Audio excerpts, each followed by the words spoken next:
lalong-lalo na sa mga kababayan natin sa Paco. 3 weeks ago, as you all know, I visited the Quirino Highway, particularly doon sa may San Andres bago dumating ng Osmeña yung ating river doon, para luwagan yung laliman yung ating river sa dahil nagkakaproblema dito sa Paco kahit walang ulan, umaakit yung tubig sa lupa. And at that time, I was made a promise was made to the people of Manila by DPWH that they're going to fix it in 3 weeks. And 3 weeks have passed, tuloy pa rin yung nahihirapan yung mga taga-Paco na umaakit ang tubig dahil wala pa rin nangyayari. Be that as it may, ito tayo ngayon, yung commitment nila sa atin ng MMDA DPWH na ayusin na itong floodgate na nasira noong kasagsagan ng bagyo. And I was informed by the Korean consultant of DPWH and MMDA na yung para hindi mag-backflow, may gagawing mekanismo temporarily for the next 2 weeks. Then yung tunay na solusyon would be finished by March. So we are hoping before the end of the year, sana wala nang tubig na umakyat sa Paco area, sa community doon. And for the long term, sana maayos lalong madaling panahon yung nasabing floodgate. Ito bang floodgate po na ito, kano na siya katagal hindi gumagana o nasira? Hindi, nasira lang. Pero nag-isip ka ba ng bagyo o lang? Kasi parang bumigay. Pag nakita mo yung tsura, bumigay. May parang may bumanggang matigas. So bago nung bagyo sir, gumagana? O gumagana. Walang problema ang Paco. Ngayon lang na may problema talaga.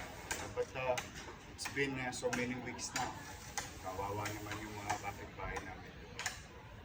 But then again, I'm very hopeful na napapakinggan ng mga request sa mga taga-Maynila sa national government.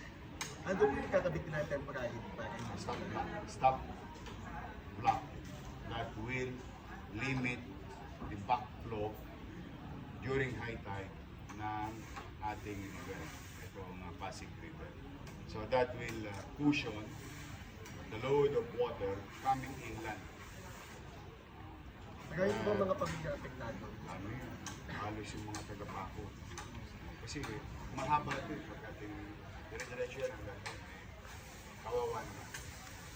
Nagkakalamok-lamok mo na doon sa area kasi may mga tubig na naiiwan sa kalsada na nag-i-stop. But I'm still hopeful sana ma-resolve pa. Sumalubong naman ng 2026 na maginhawa sa mga kapitbahay.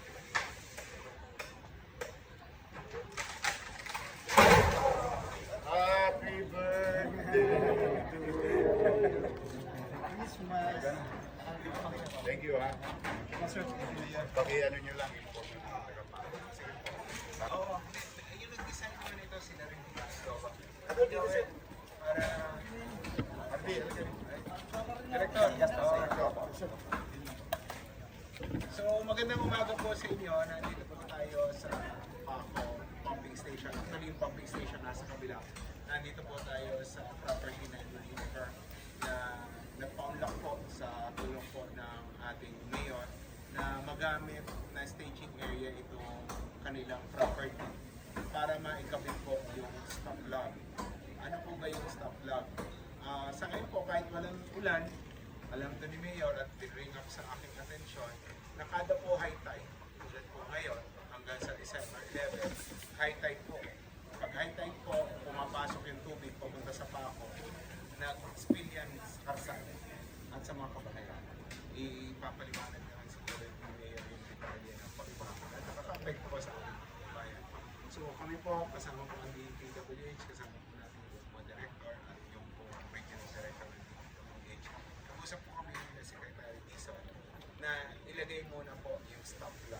stop plug po, hindi po siya kahoy. Yun po yung bakal na nakikita niyo sa likod.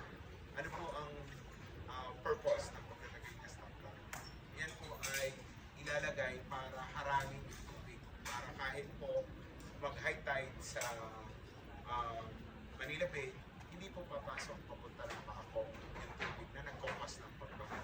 So, itatanong nyo naman, paano naman kung ang tubig ay galing inland? Yan naman po, ang handle niyan ay yung ating pumping station. So, nag-commit naman kayo, may DPWH, mamaya siguro sila na magsasabi ng timeline. Hindi lamang ng paglalagay ng stop plug, kundi pati na rin yung timeline ng pag-repair. Dahil yung stop plug ay temporary solution lamang. Ang permanent solution dito ay yung buong pag-repair ng floodgate. Yorme? Ang sabi ko ng chairman, we're very grateful to you, to the national government, the DPWH, at least may day one na. Mahirap kasi talaga, chairman, sa pakiramdam ng mamamayan ay yung walang prescribed period.